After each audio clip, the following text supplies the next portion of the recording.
Nandi Mthembu had always believed in hard work. Raised in a small township near Durban, her dreams were bigger than the cramped two-bedroom RDP house she shared with her mother and younger siblings.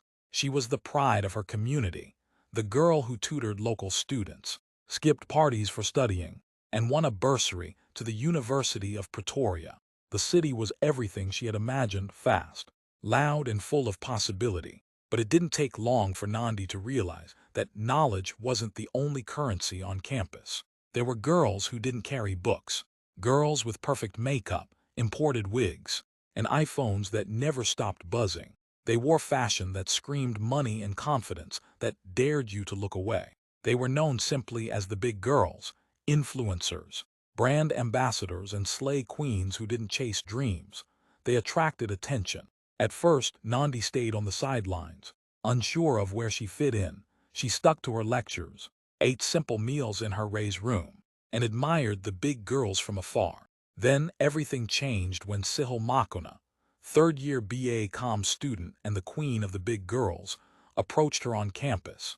"You've got potential," Sihil said, eyeing her with curiosity. "Just need some polish." Sihil introduced Nandi to her crew, Kia, Lungi, and Natasha, all dripping in designer clothes and confidence.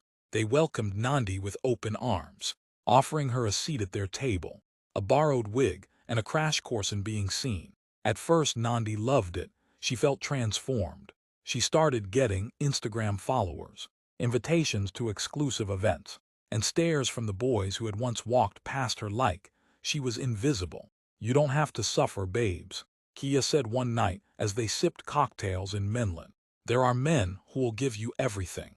You just have to play the game." Playing the game meant late-night parties, older men in expensive cars, and coded language about blessings. It meant e-wallets after weekend trips, new clothes delivered before big events, and pretending she didn't hear the whispers of regret in her own heart.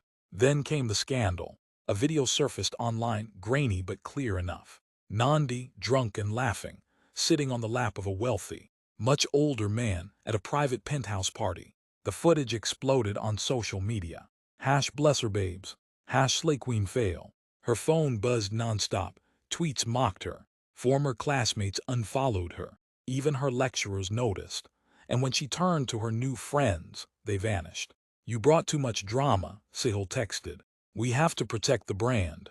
Devastated, Nandi left Pretoria in the middle of the semester. Back home in Durban, her mother didn't judge. She simply made her tea and held her. "You forgot who you were," she said softly. "But that doesn't mean you can't find yourself again." For weeks, Nandi stayed offline. Slowly, she began writing. She poured her story into a blog, Real Girl Diaries, and posted anonymously. She spoke about the pressure to belong, the false glamour, and the pain of being discarded. She wrote not as a victim, but as someone learning to forgive herself. The blog spread quietly. Girls from universities around the country found it. Some said it saved them. Others said it felt like their own diary. Inspired by the impact, Nandi applied to a different university, UKZN. She started over. No wigs, no clubs, no sponsors. She wore her natural hair, tutored high schoolers for extra cash, and focused on her goals. One afternoon, after giving a talk at a youth workshop, a girl approached her. "Are you the one who writes Real Girl Diaries?" she asked.